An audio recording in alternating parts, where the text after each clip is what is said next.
away we go.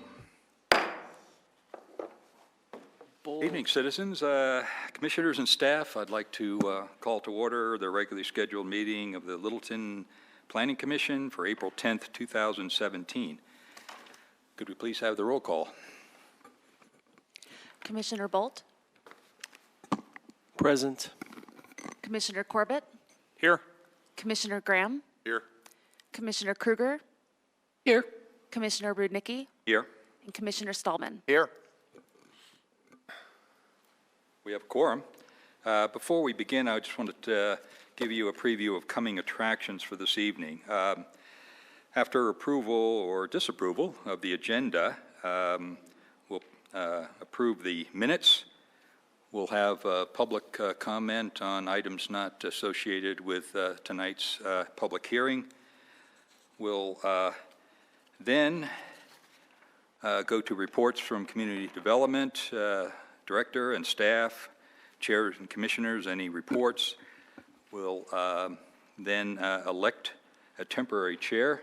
We'll then adjourn our meeting and then immediately reconvene our meeting and have a vote on our new chair and our new chair pro tem. Then we'll seat our new members and go to the public hearing for the evening. So you've been sent the agenda and have the agenda. Are there any changes to the agenda? Seeing none. Approval of the minutes from March 6, 2017. Are there any changes or corrections? Or can I have a motion, please, for approval? I move to approve the minutes from the March 6, 2017 regular meeting. Second. Okay. We have a second. I will not be voting since I was not at that meeting, nor did I see the tape. So if you'll vote yea or nay on approval.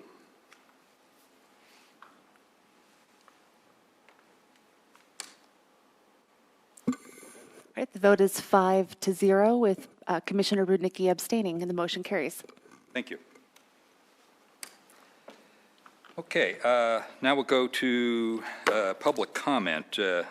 I'll read from my cheat sheet. This is the standard speech we give for all public comment. Public comment is an opportunity for anyone to express opinions or ask questions on items that are not part of the public hearings. An immediate response should not be expected. Anyone who would like to speak during public comment, please sign in on the sign-in sheet located on the table at the entrance to the council chamber. We expect comments to be civil. Disrespectful behavior will not be tolerated. There's a 3-minute time limit per speaker. Recording secretary will hold up a yellow card. Why don't you hold up that yellow card? There we go. To indicate the 30 seconds remain, and we'll hold up a red card, thank you, to indicate that time is up. When your name is called, please proceed to the podium, speak directly into the microphone, please do that. It's a difficult hall to hear, and provide your name and address. So, is there anyone wishing to speak in front of the council on any item that's not on tonight's agenda? We have one name signed up, and that's Pam. Pam? Good evening, Planning Commission. My name is Pam Chadbourne. I live in District 1, a block and a half from here. I wanted to, about a year ago, I reported that of the previous year for planning board meetings, at the time it was planning board, out of the 25 that there should have been, 1/4 of them were regular meetings. The public got a chance to address you. 1/4 of the meetings that we should have been able to address you at, I think. This past year was a little better, about 50%. Of the 25 meetings, 2 were canceled. That's reasonable. 11 of them were changed from regular to study session, where we could not address you, and the other 12 were regular sessions. It was especially bad in the fall. For some reason, there were no regular meetings, or only one from October to February, something like that. I think that's a bad record, and because there are new members joining, I wanted to make the point tonight. Also, I regret losing some of the members that we're going to lose tonight because, in particular, an extraordinarily bad vote was made in August 22nd. And now that the project called Littleton Mixed Use has worked its way through Historical Preservation Board, I want to recall it as a bad example for the new members. And that's because 4 members of Planning Commission took it upon themselves to decide the future of downtown without regard for citizens or for our planning documents. And that shouldn't be. So and at least the 4 people who voted for it said Historical Preservation Board needed to weigh in. But that's not their call. I also feel that it was not made clear to the public or the commission that they were voting on total approval of the parking waiver. I believe that some of us at least believe that that was going to be left to Historical Preservation Board and admission into the Main Street District. So it's a badly conducted process, way too short, information not clear. I think a vote that shows way overreach by certain commissioners. So I'm going to ask new members to keep that in mind, and current members, continuing members, to consider this opinion. I'm very upset about it. Obviously, I live 3 blocks from Littleton Mixed Use. 3-4 stories is not appropriate for downtown. The concept that you need a bookend to the Grove is not right. The Grove is still under litigation. It still hasn't been approved legally. It violates our code in 14 ways, and it shouldn't be matched anywhere. So thanks for considering my opinion. Thank you. Anyone else wish to address the Planning Commission? Seeing no rush to the rostrum, we'll go to reports. Community Development Director. Thank you. I don't have a formal report for you at this time. I'm glad we're back. We took a brief, didn't have any agenda items for the last month, so glad that we're meeting here this evening, and we definitely have more things to come in the spring. Are there any commissioner comments or reports? Seeing none. Okay. Let's see. It's time to elect a temporary chair, and then we'll be adjourning. I move to appoint the recording secretary as temporary chair, and I need a second to that. Second. Quite half second sooner. Let's see. So we need a vote for approval for the recording secretary becoming the temporary chair.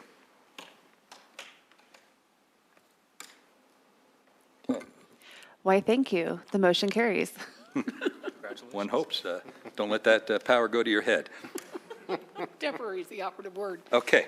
So we're going to have maybe a 20-second adjournment, and we'll reconvene and have elections of new chair and chair pro tem. Adjourned. And Go ahead and click that one more time. we've reconvened. Thank you. I take over. call this meeting to order at 6:39 p.m., the meeting of the Littleton Planning Commission for introduction of the new commissioners and the election of chair and chair pro tem. So I invite the new commissioners to take their seats, and I will call the roll.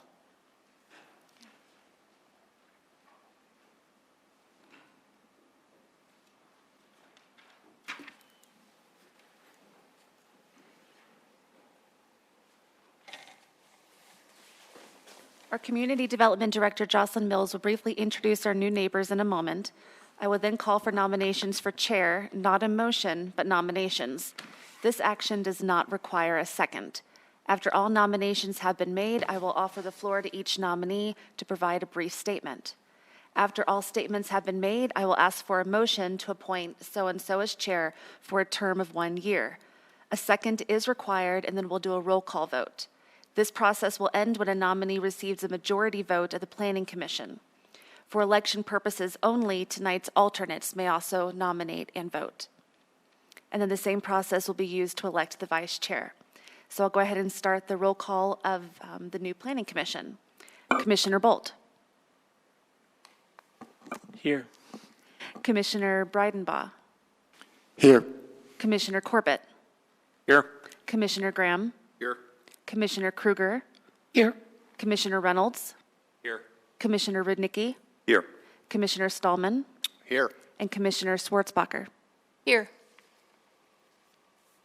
All right, I'll now entertain nominations for chair. Again, not a motion, but nominations. I nominate Mark Rudnicki for chair.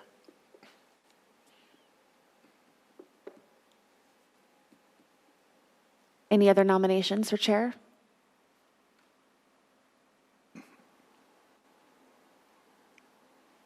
All right, seeing none, we'll go ahead and allow the nominee to make a brief statement.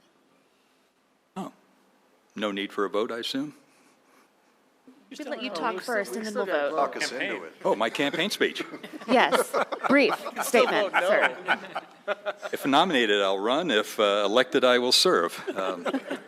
In direct opposite of Lyndon Baines Johnson's speech many moons ago. I would enjoy the chance to lead the Planning Commission. I look forward to working with all the commissioners and staff in getting to work and making this a productive year. And doing what's right for Littleton. Thank you. Thank you. All right, may I please have a motion? Motion to approve Mark Rudnicki as planning chair. Yes. Second. All right, so Commissioner Graham motion and Commissioner Kruger was the second. So we All need to- right, let's vote. and let's go ahead and vote. I'm going to do a roll call vote since not everybody's names are on the voting board. I'm sorry? I'm going to do a roll call vote since not everyone has a name on the Okay. voting board. Go ahead. Okay. Commissioner Bolt, Yay. Commissioner Breidenbaugh, Yay. Commissioner Corbett, Yes. Commissioner Graham, Yay. Commissioner Kruger, Yes. Commissioner Reynolds, Yes. Commissioner Rudnicki, Not sure, but okay, yes. Commissioner Stallman, Aye. and Commissioner Schwartzbacher. Yes. You guys are a fun group. Okay, well, the motion carries and we have a new chair. Congratulations. Thank you. All right, now let's go ahead and do nominations for Chair Pro Tem. I will entertain any nominations. I'd like to nominate Bruce Stallman. Okay, any other nominations?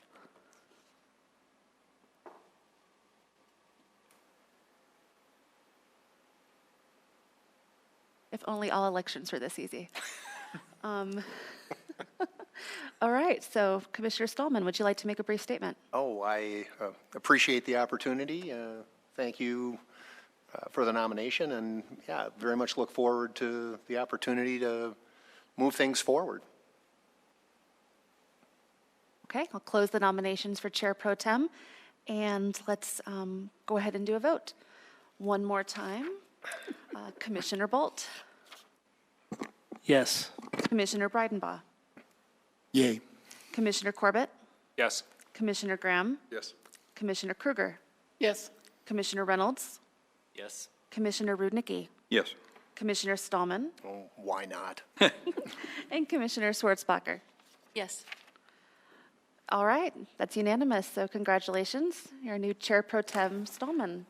One thing I'd like you to do would be to introduce our new members. Could we do Yes, that? we actually are going to do that. Thank you. Didn't I? All right. So briefly, I want to welcome our three new commissioners, and that is Commissioner John Breidenbaugh. Welcome. Commissioner Jason Reynolds, alternate 2, welcome. And Commissioner Robin Schwartzbacher, alternate 1, welcome. All right, well, now turn the meeting back over to our chair, give you a new nameplate. Oh, boy. And Commissioner Stallman, it's up to you if you'd like to remain in your seat or move around. Oh, I'll Maybe just- tonight you'll just stay where you are. That's fine. All right. I'm happy to switch. No worries. Oh, and for our new members, we'll teach you the secret handshake and give you keys to the executive washroom. So, anyway, a few perks for the job. Let's see. Next up is our public hearing. Public PC Resolution 03-2017, an ordinance to amend the city's zoning code, Title 10, with respect to commercial mobile radio service, and to expand the city's regulations to include wireless communications facilities. In your tablets, you have the attachments, PC Resolution 03-2017, a draft of the council ordinance for wireless updates, and the existing city code 10-4-11. Could we have a staff presentation, please?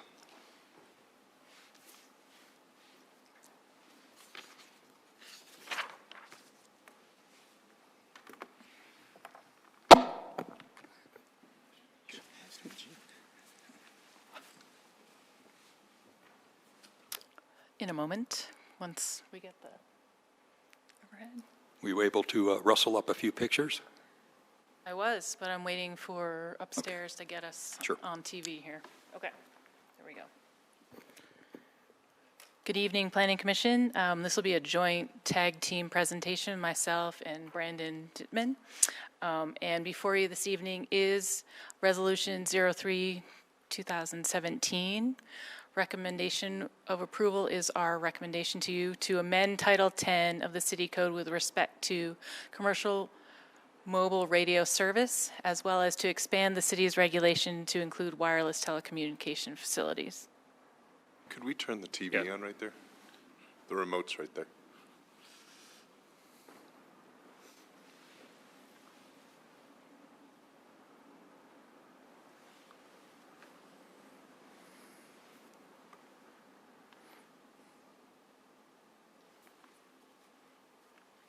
Push the red button.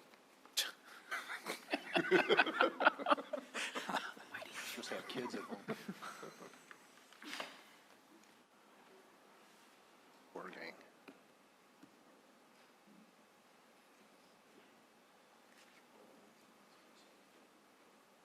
I did power and on off. First time a technical snafu has ever affected the Planning Commission. Yes.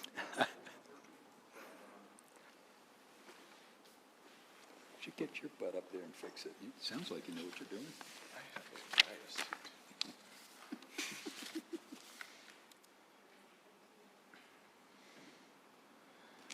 Well, maybe we'll do this old-fashioned way, if you wouldn't mind, to kind of see it behind you. I apologize for that, but to just keep it moving forward, and then certainly we can, if it comes on, we'll let you know. So quickly, to go through process, so as you know, with ordinances, they come for the zoning code, they come to Planning Commission for a recommendation, and then it moves on to City Council. So tentatively, based on the outcome this evening, first reading would then be in front of council and second reading as well in May. Generally, if you recall from the staff communication, the reason this is in front of you this evening is that our current code is out of date, and there's been some both state and federal code updates. And the other thing is around the new wireless telecommunication facilities technology, and I'm going to turn it over to Brandon to give you a little more detail about both of those. Hi, so my name is Brandon Dittman. I'm one of the acting city attorneys at the City of Littleton. When we're not acting city attorneys, what our firm specializes in public utilities law. And one thing we've been doing across the country right now is updating codes all the way from Massachusetts to Washington to address several changes, recent changes in federal law and the coming technology of small cell technology. So I just want to kind of briefly highlight for you some of the changes that have happened recently.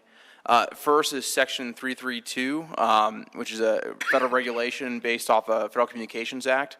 What that does is it creates a shot clock for review of wireless facilities. What that means is, depending on if it's a new or a modified facility, a new facility of 150 days to review that application, or it's deemed approved. And the utility can go in and place that facility. The 90-day one's for modified facilities. If you want to modify an existing facility, under certain constraints. You have a 90-day review period to review that. Our code, as of right now, does not have that language in it, and so we put that language inside the code.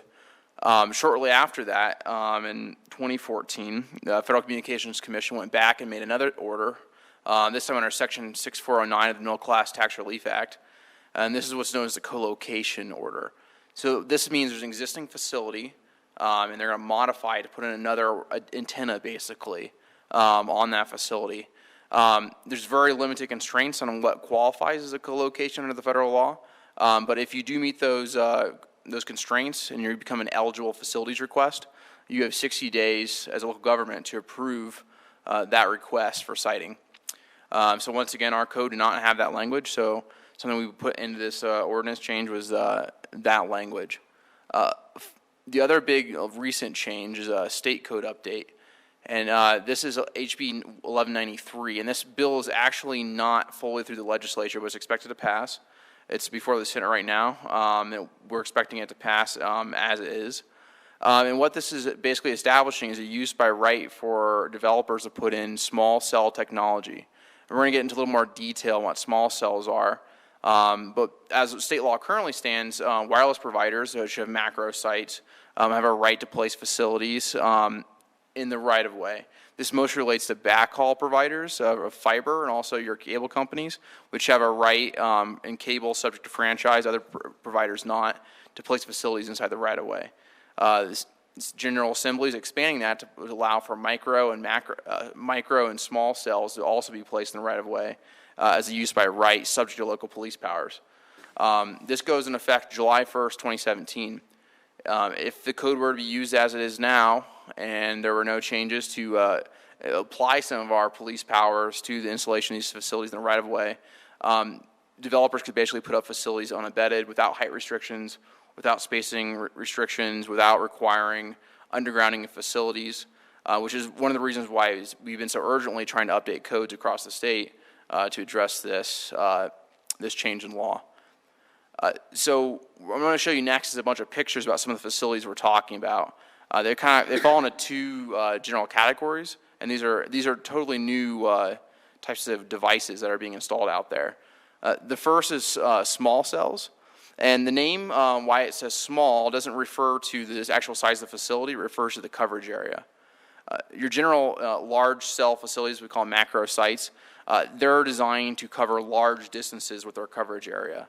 What they lack and what they have in distance, they don't have in bandwidth. They can't transmit data fast. They're not very data dense. And as consumers move more and more into data on their cell phones, we need more dense networks. So the industry has developed a solution which they call small cells, and they're small because of their coverage area, but they're extremely data dense, which means you can get a lot of bandwidth out of these facilities. A little bit of confusion on the small because a lot of people think size, but as you'll see in some of the pictures, it doesn't necessarily mean small. The second type of facility is a microcell. We're not as concerned with these, but generally what falls in this microcell category are actually micro facilities. The most common example of this is a Wi-Fi repeater that Comcast installs mid-strand between distribution lines, which is essentially a Wi-Fi hotspot. And I'll show you a picture of one of those too. But that's something else that these changes in state and federal law have also affected is the installation of these microcell facilities. Oh, do we have the pictures?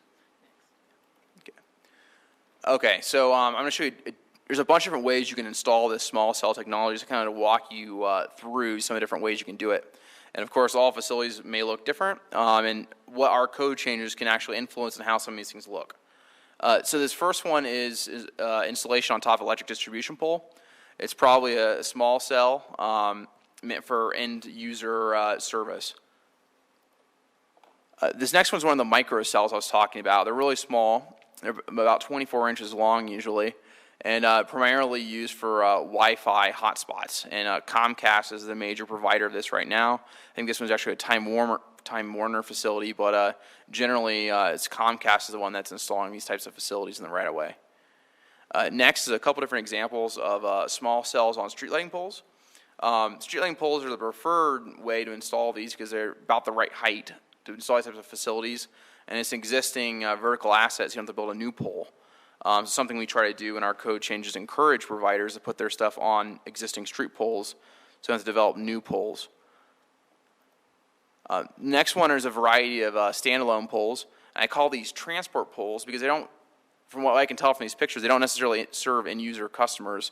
Instead, they're meant to serve the backhaul of what is essentially a spoke and hub system of the small cells, whereby the ones I showed you earlier provide the service to the end customer, and these larger facilities provide the backhaul, basically connect it up to the internet so we can get that data transfer. But that's another type of facility that's out there that is sometimes called small cells, and that in Littleton right now, people are wanting to install. And you see they come in a variety of different shapes and sizes, sometimes as small 30 feet, sometimes as large as 120.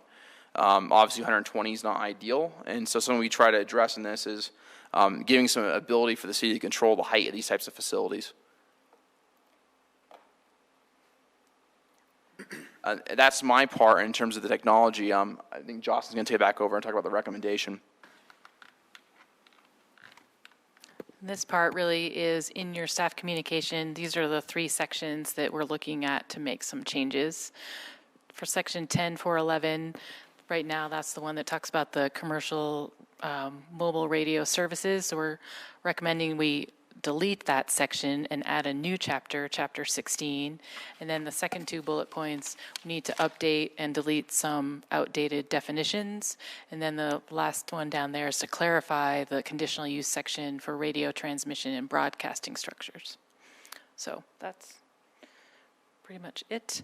Then I did, thanks to new Commissioner Schwartzbacher, I did receive input relative to the resolution, and there's a typo in the first whereas. So that first whereas clause should say this: the Planning Commission at its regular meeting this evening held a public hearing and voting, assuming this is what happens, recommend approval, amending Title 10 concerning commercial mobile radio services and wire telecommunications. It had a erroneous statement in there referencing a different topic. So the resolution now is specific to what's in front of you tonight. With that, staff is recommending approval, and Brandon and I can answer any questions. Okay. Commissioner, questions of a technical nature? Start here. Anything? They aren't going to start looking like trees, are they? Pardon? They aren't going to look like trees, are they? These are only for the ones in the right-of-way. So you probably don't want a tree sticking out in the middle of your road, I wouldn't think. But you can certainly, we have a section on camouflage as appropriate, and if it was somehow appropriate, it's something we could look into. I lived in Oregon. They did them in trees. So it's like, okay. No, I don't have any other technical questions. Is it? Andrew? Relating to that camouflage, I've read through the design standards, but just in plain English. Are they always to be a green or camo color? Are they to be the color of the sky? Are they to be the color of what they're supposed to be? How do we make sure they're not eyesores? Right, so I think there's a discretion given to the city in here. Camouflage is a technical term, doesn't refer to a color. It refers to whatever best suits the surrounding environment. So it's up to the city, and I will tell you from working on many different cities in Colorado, everyone's different. All of Denver's poles, no matter what they are painted federal green. That's their standard. In Pueblo, everything's painted black. Littleton can come up with his own determination of what type of poles, metal or wood, what color, whatever fits the area best. And I think the code as written gives some ability to influence that. Yeah, there's 2 that I'm intimately familiar with. One is I'd call it camo green. Yep. The other is white, and they're right next to each other in Littleton, although one might be In Alpine existing. Valley. Existing facilities. Is there any sort of retrofitting of those that do not meet that camouflage standard? This would apply to new facilities going forward. I don't know if there's a mechanism to go back and change that. I think there would be some sort of change in the facility by which they'd be re-permitted, which would trigger that change. But I don't know if there's no clawback provision, if you will, in this to get back to those facilities. It'd be kind of a due process violation, potentially. The maximum height is 35 feet, if I read that correctly? Correct. And then if it meets certain standards, then it would come to the Planning Commission, and we would make adaptations as necessary. Correct. The idea is and something I didn't talk about in my presentation was that you're going to start seeing a lot of these coming in. It's kind of the evolution of the cell phone network. It's called 5G, and this is kind of the precursor technology to that. Many cities are seeing hundreds of these applications. So we don't want the Planning Commission to be flooded with something that fits all the criteria of this. Have some things administratively approved and things that are a little more difficult. Go for your review to make sure they conform with what the city feels is best. Jason? Are there any safety standards addressed by the new language that's going to be adopted? I believe there's a requirement. They of course, have to meet all of our building codes. If you're going to block traffic, you have to pull a permit for that. I believe there's language about meeting the electrical safety code in there as well. And there's all, of course, FCC regulations that all wireless providers, no matter what they are, have to meet on signal interference, signal health effects, or all that stuff is regulated by the FCC, and everything has to be licensed on that spectrum to make sure there's no health or interference effects of those types of radios. So yes, there is. We may not be the ones regulating, but there are safety standards for these facilities. Before I forget, ask alternate 1 or alternate 2. Do you have any technical questions for staff? Yes, I had a question about undergrounding on facilities that are in the right-of-way. The code appears to have some design standards for facilities to attempt to protect pedestrian ways and access to the areas around the alternative tower structures. My question would be is whether those are sufficient or whether it might be appropriate to consider putting something in the code like unless approved by the director, all supporting equipment shall be placed underground in order to preserve access to the pedestrian ways. So I guess that boils down to, do we feel that the design standards that are in the code are enough to protect ground access as well as sort of visual appearance, because you could have multiple providers seeking to place multiple different boxes in the right-of-way. Can you point me to the exact provision you're looking at?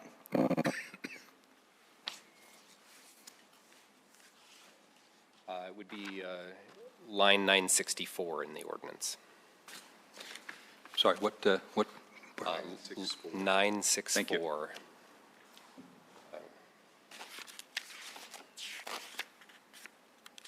Which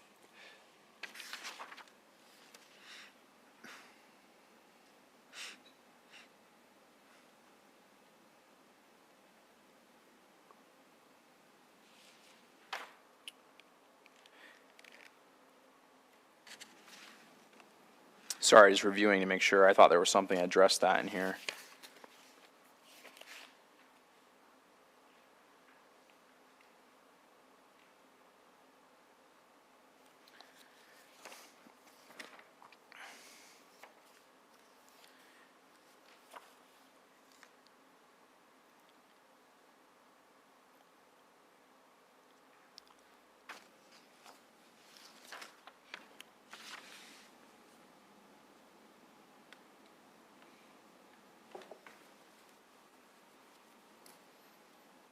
in addition, line 629 is a section that talks about not altering vehicular circulation. Right. And I believe there's something in here that has to do with ADA access.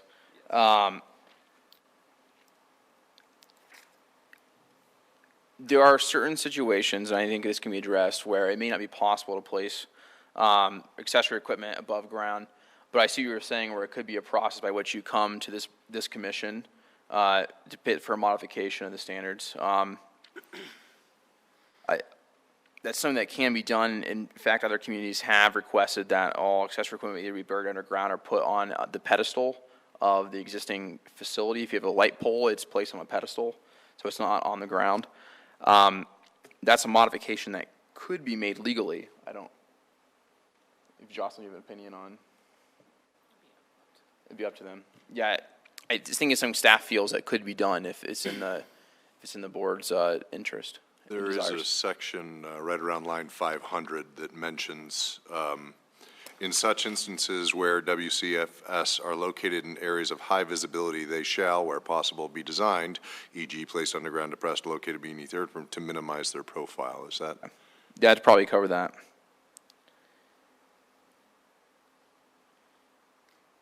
Yeah.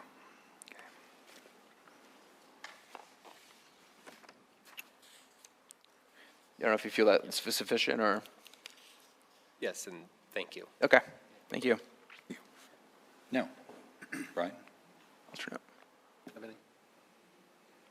Oh, sorry. One more.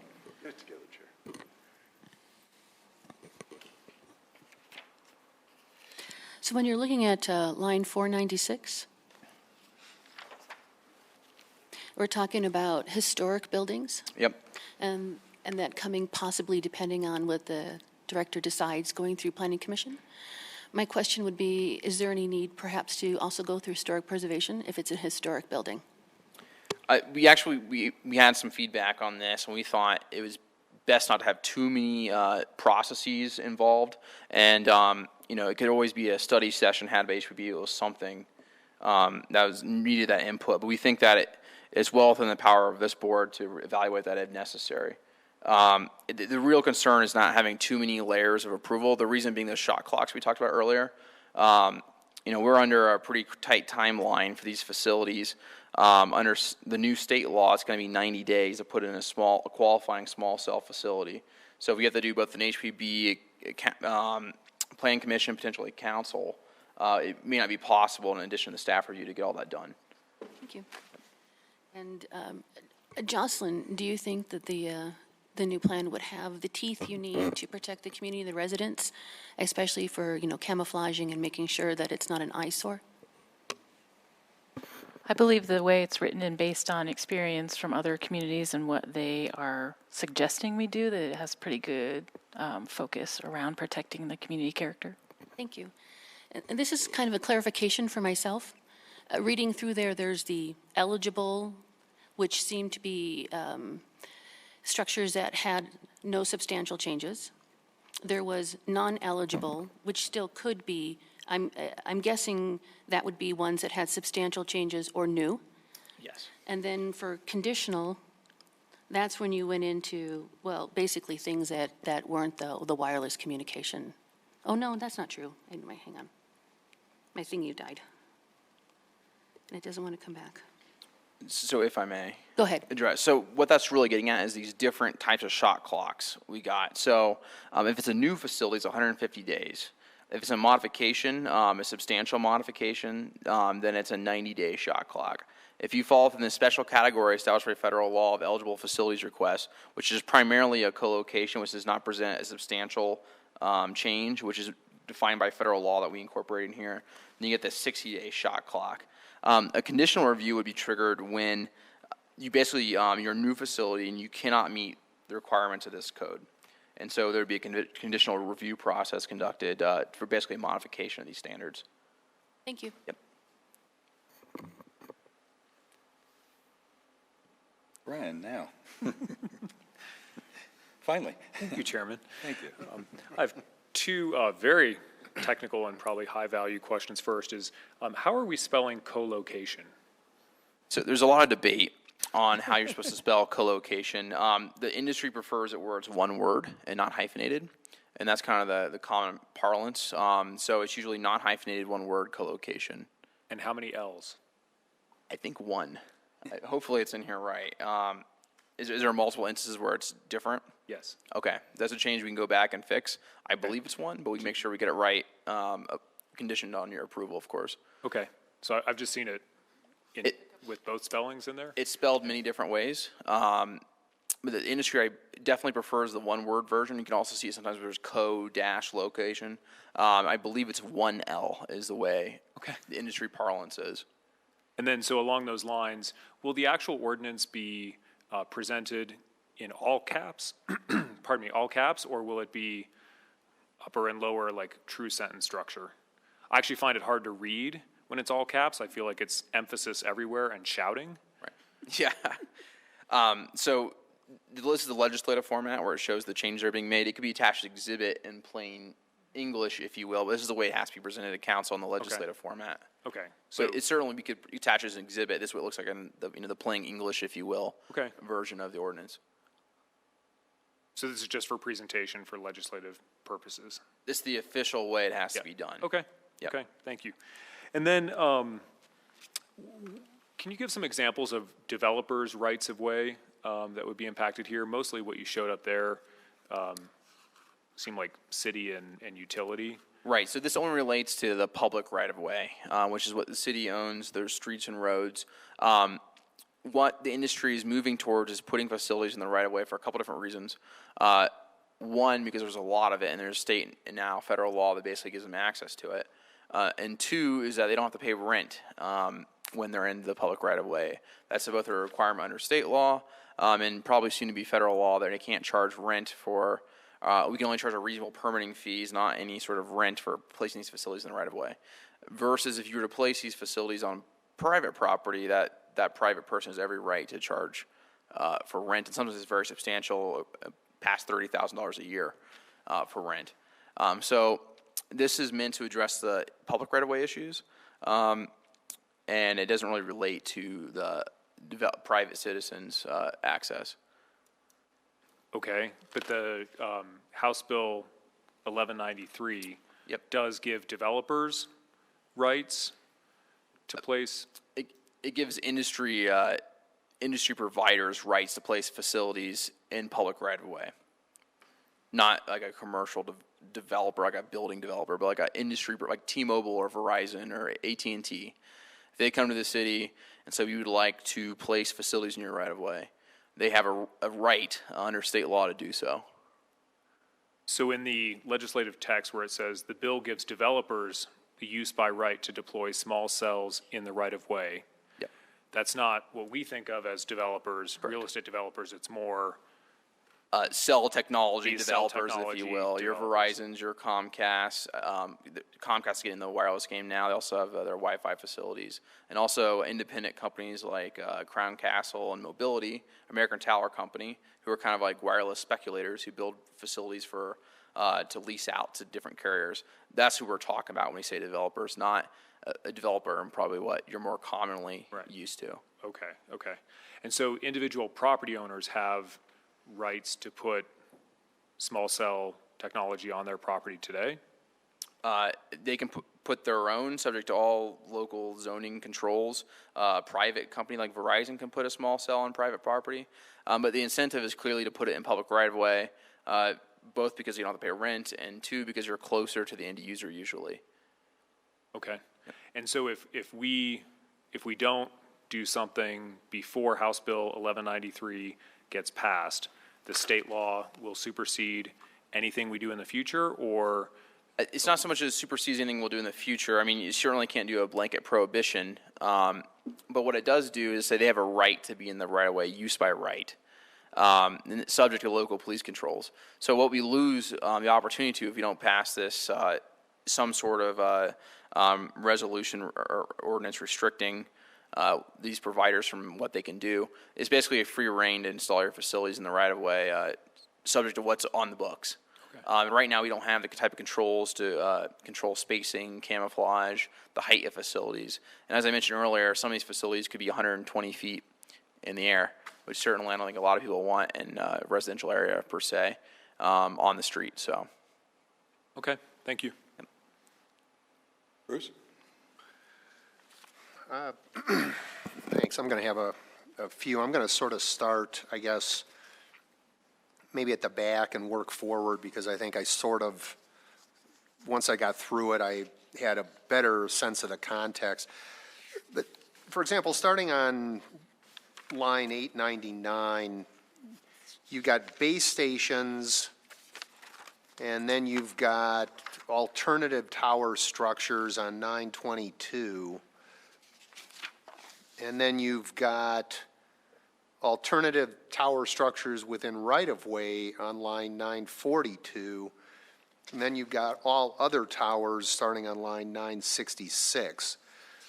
And I understand these have the height and footprint and so forth stipulated, which I think is good, because we had some of that, or all of that, at some level in the old code, but it needs to be in here at some point. I guess my question to start with is,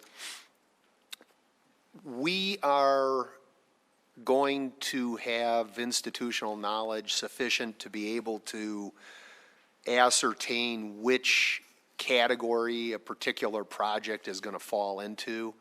And then what happens when there's a disagreement? We think it's an alternative tower and somebody thinks it's an other tower. Yep. So these terms come from the federal law. So they're defined, they've been litigated, so we kind of have some guidance on what they are. In terms of the institutional knowledge, I think it's something we probably developed over time, but I mean, it's something you're confident you can enforce. Do we have somebody that deals with this more frequently than less frequently, or is it you? Well, I think how we've handled this topic has been seeking, we have Brandon's firm on retainer, if you will, when any type of wireless has come up. So we certainly have utilized that expertise in order to bring things forward. I don't expect that I will ever know the federal code from start to finish, but I think this gives us a pretty good direction, and then we can get further clarification as we need. But I feel pretty confident in the Okay, and so generally speaking, the implication was there generally is sort of not a lot of disagreement amongst the parties in terms of what we're talking about here? Yeah, usually not. I mean, as I said, there's been these, at least the first one, 2009, which is when these types of terms first came into fruition. There's been a lot of case law over where there has been kind of iffy situations, but I think in 95% of cases, it's pretty clear to people in the industry and people reviewing these what it is. And it's the federal terms we're kind of stuck with and applying. Okay, all right. Let me, That's your allotment, sorry. is it? All right. Just kidding. You can ask as many questions you want. Well, I'm happy to defer the chair to the floor to my esteemed colleague, if you would prefer. We need a yellow card. There you go. I get that a lot, actually. That's not unusual. On line 827, just a sort of I guess, a technical question. I think you guys are defining this, but maybe you defined it elsewhere. You do talk about quote-unquote interaction with the Telecommunications Act, Section 332. I think elsewhere it says Telecommunication Act of 1996. Since there's multiple telecommunication acts, It's the same one. okay, Yeah. you might want to say that. Okay. It just as a thought. Okay. I get it, but for clarity, it's probably a good thing. Yep. Here, this question actually, I do need to quite get a better understanding of. On line 762, it says that in all zoning districts, eligible facility requests shall be considered use by right, which we've talked about, and understand, and good comment by Commissioner Schwarzbach there on what eligible facility requests as opposed to ineligible or non-eligible. But in section, I guess it's A4 in the prior paragraph, it says, in all zoning districts, all other towers may be permitted only as conditional use. So the way this is going to work is that there is use by right for only certain of these applications. And I guess I initially got confused because it's saying there's conditional use and then there's the rest of it is use by right. But there's no conflict there, right? If it's in a certain location because it's an eligible facility request, it's use by right. And then we're just sort of, I guess, making sure it falls within the parameters of the code as outlined here. So basically what happens when one of these comes in, we got to figure out, A, what it is, if it's a new facility, if it's a co-location, if it's a modification, and B, where is it? Because those are important, because if it's an eligible facilities request, if it's a co-location, then it's a use by right. If it's in the right-of-way, then it's use by right under state law. So we have to kind of sort it in these different buckets, and then we determine how we're going to deal with it. Okay. And that's kind of how. And the conditional use is sort of just like any other conditional use we'd consider. Okay. And when we're talking about all other tower structures, what we're talking about is your big macro towers, lattice structures you've probably seen. 90-footers, that Correct, kind of stuff. or larger in many cases. So, the idea is that the visual impact of the community is a lot larger there, so it's better to put that through an administrative use process. Okay. On line 720, it talks about this provision, this is interesting, and I say that from the standpoint of it seems unusual to me, so I want to ask you about it. It says provision is not intended to be a requirement. Rather, it's an attempt to provide a mechanism for the city and applicants for WCFSs to share general information, assist in the planning process, and so forth and so on. Yep. It almost sounds like we're trying to provide justification for this, which is, in my experience, I guess is going to be unusual in an ordinance. Usually when it goes to an ordinance, you say, here's what you're going to do, period, end of story, and this is our expectations of what you're going to comply with. This sort of is an unusual statement because it sort of says, well, here's what we're kind of thinking about, and you shouldn't sue us because we're not trying to do what you think you're trying to do. That's kind of the justification there in a lot of ways. There's a case law and FCC interpretation saying you cannot deny an applicant based on the need of the facility. Okay. And so when industry hears you want your business plan, you're saying we're trying to evaluate you need more Sprint towers in Littleton. That's not really, we're trying to say that's not what we want it for. We want to coordinate the placement of these things, put it in our GIS system, kind of know where these facilities are in case there's a knockdown, in case there's interference. So it is, as you say, it's kind of jumping through the hoops a little bit, saying we're not trying to do what we know is prohibited by federal law. Okay, all right. So you're comfortable that that's going to take care of that issue, I guess, based on your experience? In our experience, generally, industry is okay with sharing information for coordination of work. Yeah. They're very, very opposed to the idea of, what we're not allowed to do under federal law, which is determine basically whether or not we really need another Verizon tower in Littleton or another T-Mobile tower or something like that. Okay, all right. Line 683, really minuscule, but the word "to" is T-O-O. I think it's supposed to be T-O, just. And you are correct. Probably caught that. Commissioner Reynolds actually emailed us about that, so we can get that corrected. We can Okay. condition approval if you so desire upon fixing the typos that you've identified. No, I get it. The big ordinance. And it's all caps, so spell check. It is, yeah, no, you're right, that's right. Maybe one last question. On line 545, it says landscaping and fencing requirements. WCFSs shall be sited in a manner that does not reduce landscaped areas for other principal uses on the parcel below code standards. Are these things eligible to be put into open space as a result of that? Or do we get to say, look, we've got this zone to perpetuity as open space and we're not going to allow you to put a tower in the middle of South Platte Park? So the use by right only applies to Right of way. in the right of way, or if there's already a pre-existing facility there and they come with an EFR. So it wouldn't be a new facility. You can only say no on open space if it's a new facility. Okay. As the law currently stands, cross your fingers. So. Fair point. Maybe I do have one last question. Yep. On line 456, if there's a code violation, a building code issue, it says we have to notice them, and then the owner has 30 days to comply. But if there's truly something that's a health, safety, and public welfare issue, why don't we have self-help rights in there? We can shut it down under our general police powers. Is the way we've addressed in other cities. I'm not sure. It's a big ordinance once again. If there's something that directly addresses that, we can get back to you on that. But generally, industry has been supportive of this. If there's a public safety issue, it's teetering over the highway, or there's some sort of real interference with public safety communications, they agree that we have public powers to basically shut it down. Okay, all right.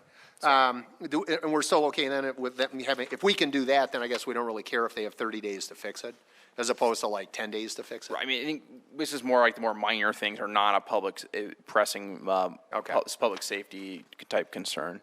Okay, all right, I'll stop. Sure. I yield. David? I have just a general question about what's happening here. I assume that up till now, we've got a few companies that have been installing these things. It's relatively new technology, right? Yep. So Comcast, maybe T-Mobile, AT&T, Verizon. Are we going to be inundated now with small, I mean, I just see this micro and small cell communications is an easy thing to put up everywhere. And, you know, I don't want to get in the way of progress. I just feel like we're going to have, it's going to be like the microbrew of telecommunications where we're going to have thousands of these things and there's going to be multiple ones on a given pole. There's going to be just masses of them from every different company that decides to come in and start a utility. Do you see that happening? You've certainly identified the concern, which is one of the reasons why we are recommending these be put in place. This is a very new technology. There are currently almost no installations of this across the entire country, but the applicants have been knocking already, and there's several companies that would like to put in stuff tomorrow if they could. And luckily, because we don't have the state law in the books, we have some time to basically figure out how to regulate them. Mm-hmm. And so one of the things we do in here, you'll see in the alternative tower structures and the right-of-way sections, we've created a 600-foot spacing requirement. So we can't have pole clutter, what we call, where you put one every 10 feet. Mm-hmm. We have to separate them 600 feet out. And the technology is such also, addressing your co-location issue, that as of right now, on a small cell receiver, you cannot co-locate. There's too much interference. There's such data high the frequency they work on, and the type of bandwidth they're pushing out. There's a lot of interference issues. So in fact, you can't put two antennas on a pole. You can only really put one. Mm-hmm. So the technical reasons for right now address that concern. But I mean, you've directly identified the problem where we're worried we're going to get inundated with these things. We don't have regulations on the book to deal with them. We're going to have a pole every 10 foot. And some cities have already seen, this giant stack of permit applications coming in. When I was a city attorney for Denver, we were approached by Verizon. The city wanted to put in 600 in Denver.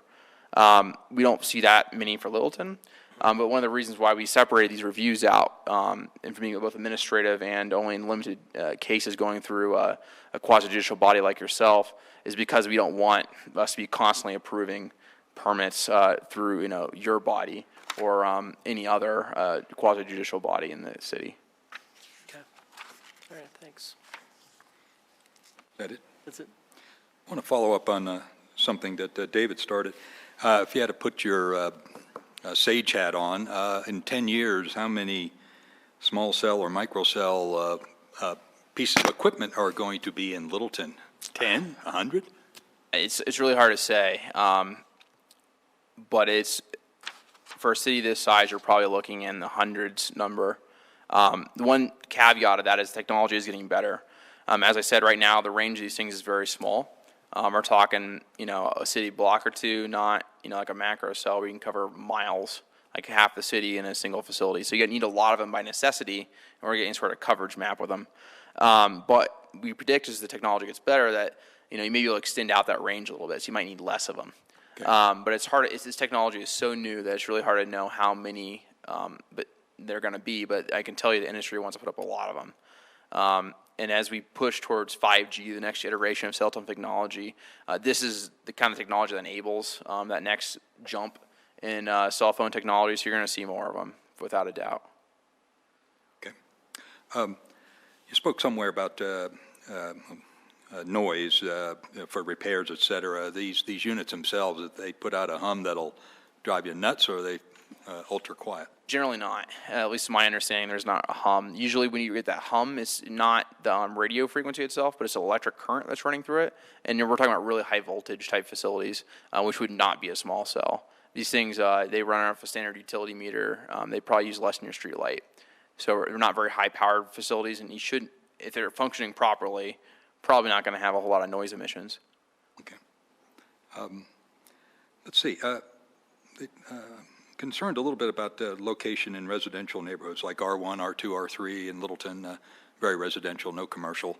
Obviously, the small cell, the micro cell, those small units that you showed in pictures, nobody, I've seen squirrels that are bigger on the, on lines than these little guys. Not all of them. There's some big ones, but. But the transport poles, what if, say, in the middle of Heritage neighborhood on the right-of-way on a small meandering street in Heritage, all of a sudden somebody wants to put a transport pole in, what happens?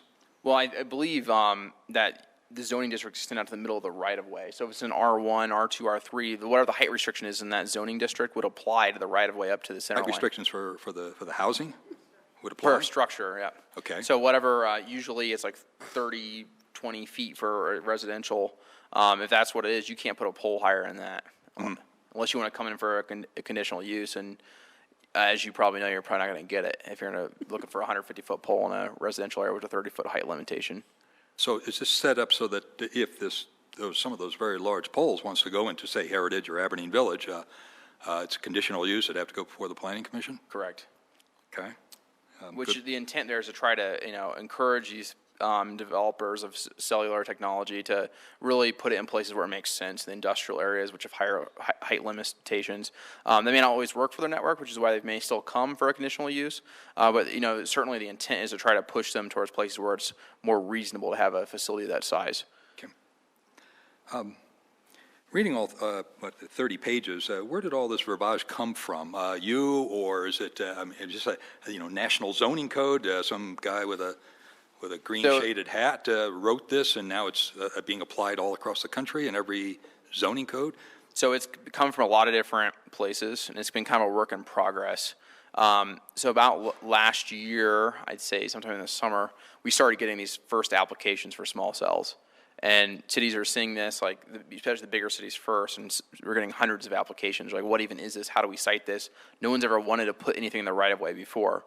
And so various cities started coming up with different codes. In Colorado, our firm represents the Colorado Communications and Utilities Alliance, which is a collection of local governments, most local governments in the state even, that come together and talk about utility issues and telecommunications issues. And they were coming to us and saying, we're getting these requests to put stuff in the right-of-way, what do we do? And so our firm sat down and tried to develop a model code to deal with these. It was heavily borrowed from a lot of different cities. San Antonio was one of the first people to address this. We borrowed a lot from that. We borrowed some from Flagstaff, Arizona. Then we put out a model code. And then when cities went to implement this, we did further refinements. Arvada was the first one to put a version of this in their codes. And so further refinements were made. And then we did Edgewater, and Edgewater had all sorts of concerns. We had more refinements. And a lot of times the industry participated in this and said this was acceptable or not acceptable. We did Federal Heights. We've done Parker. We've been working in a lot of different cities trying to, and everyone's a little bit different. Littleton has some specific stuff only to it. But it's been an iterative process as we go along, try to make it as comprehensive as possible. So did the staff of the city approach you for, you presented a rough draft? Correct. They went over, made things that were designed for Littleton, and that's what we're looking at tonight? Yep. Joss and I sat down together at a computer and went through and made changes the other day even, so. Okay. Next question, Senate Bill, what is it, 1193, has it passed passed the House or Senate or any of them yet? HB 1193 has passed the House completely. There was a couple amendments being debated in the Senate. It's in final form. I have not checked in the past week to see if it's gone through, but I knew it's close, and partner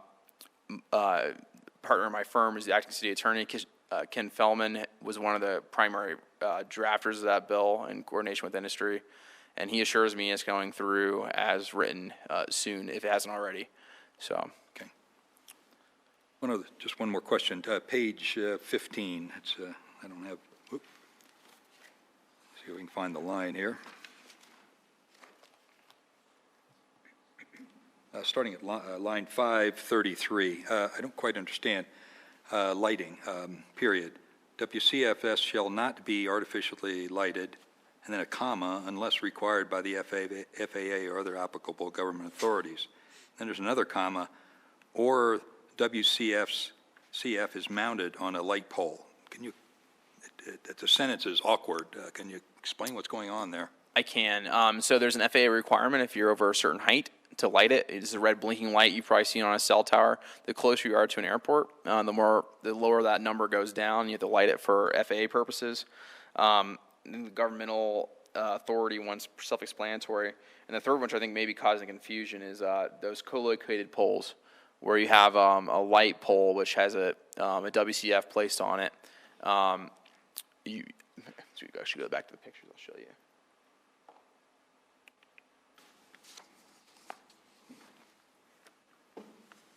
What we're talking about is right here, where you have a light on the light pole, and the WCF is attached to the back of it. And so it's trying to capture that type of situation where the code doesn't prohibit you putting ever on a light pole because there's a light on it.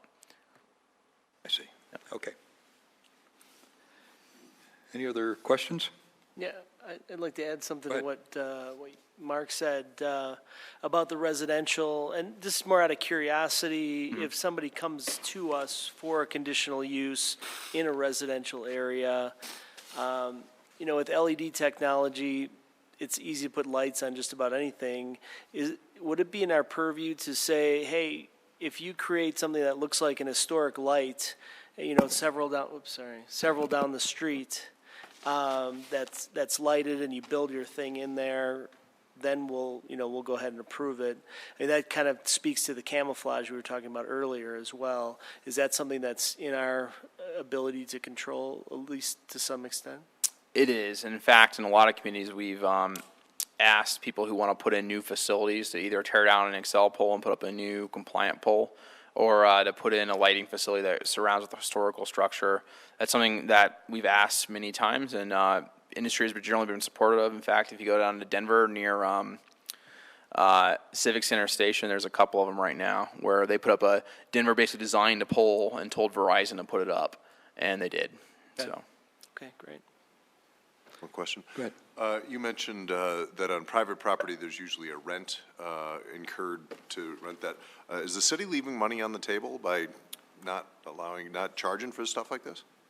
As I explained earlier, we are prohibited by state law from charging rent in the right-of-way. Now, if they want to put a facility on top of this building, we could charge reasonable rent. Our firm does a lot of those. But in the infinite wisdom of the General Assembly and probably soon to be the FCC, I haven't mentioned there's 2 current rulemakings pending the FCC regarding the same type of stuff. We are not allowed to charge rent. So the answer is yes, we're leaving money on the table. Yeah. Basically, what we're allowed to recover is our reasonable permitting fees. The state law has not put an exact cap on that yet, but it's expected it says whatever the FCC decides that is what the state law will be. And the FCC has not concluded that rulemaking yet, but this is not a profit-making tool. And if we were to try to engage in that, we'd be attacked both from a state law perspective and probably soon to be an FCC perspective.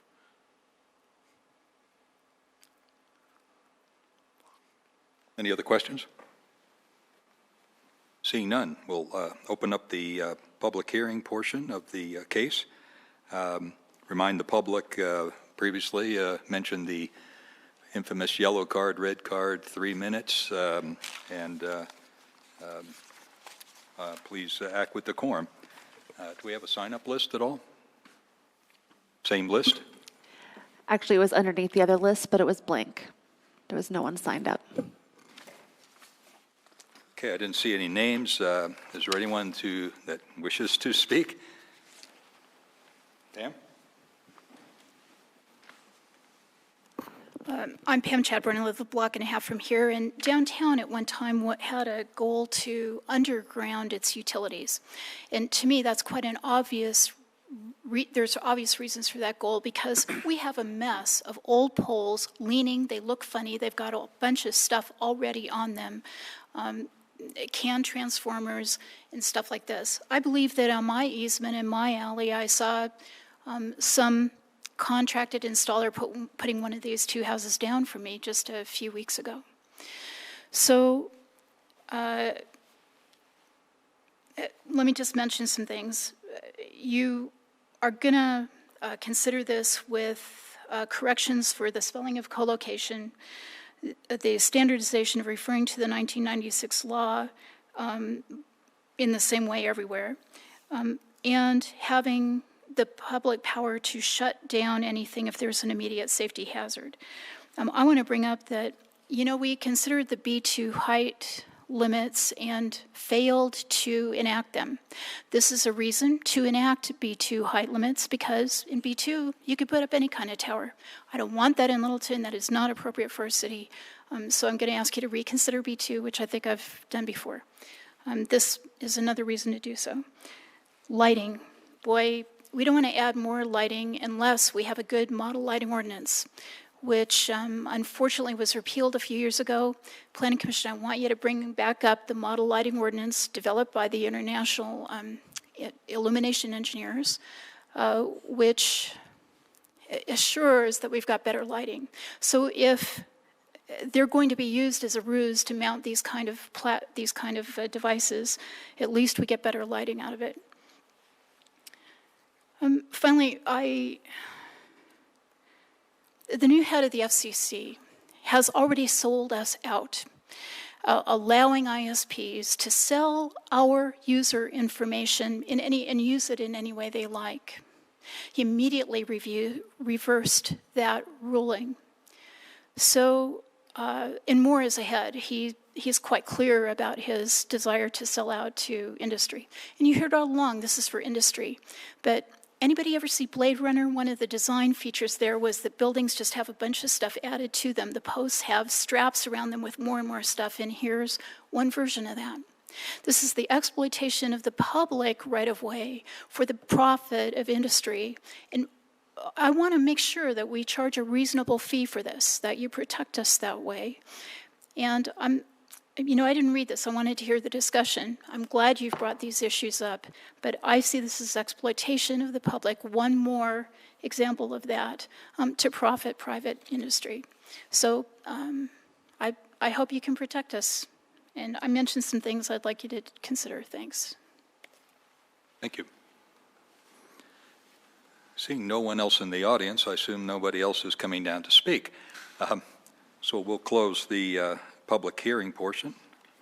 I'll entertain a motion and then a discussion.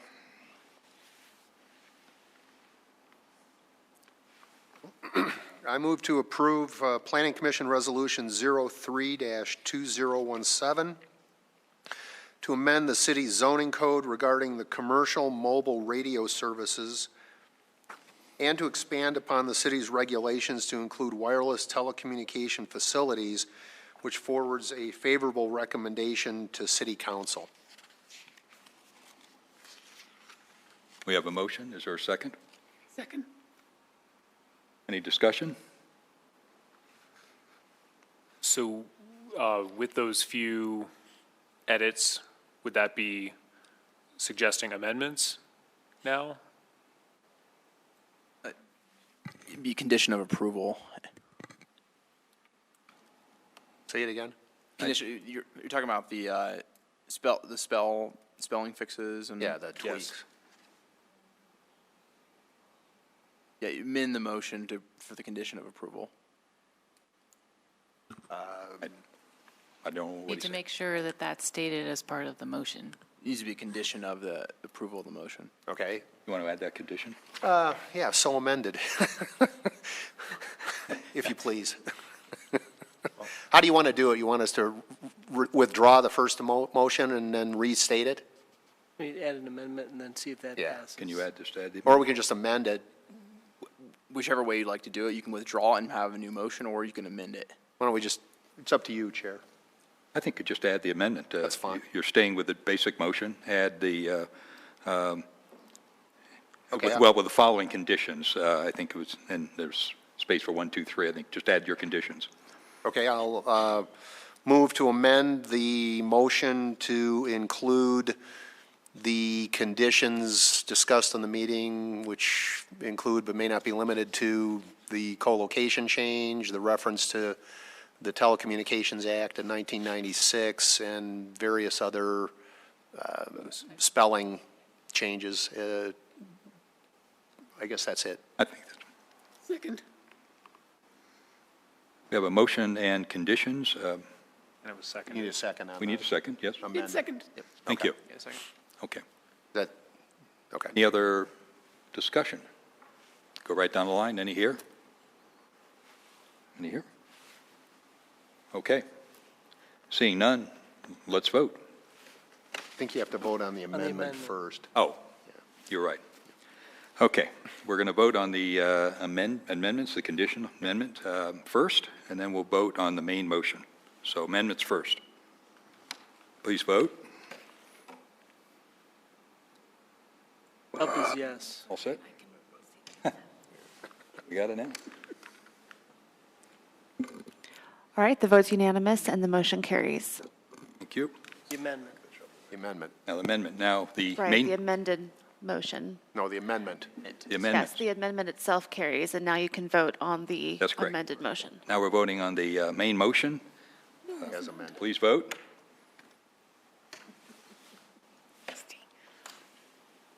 Okay. Vote's unanimous and the motion as amended carries. Thank you. Let's see, we've already had, well, we didn't have staff report. There wasn't. Is there anything else anybody wants to bring up before we adjourn?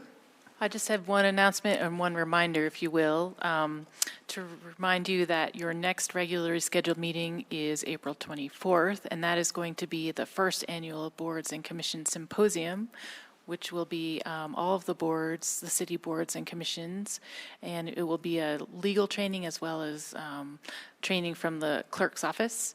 So your regularly scheduled second April meeting will be Wednesday, April 26th, and you will have two hearing items that evening. So you have a 2-meeting week here in 2 weeks. We're making up for March. Okay. Thank you. Any other comments? We are adjourned. Thank you.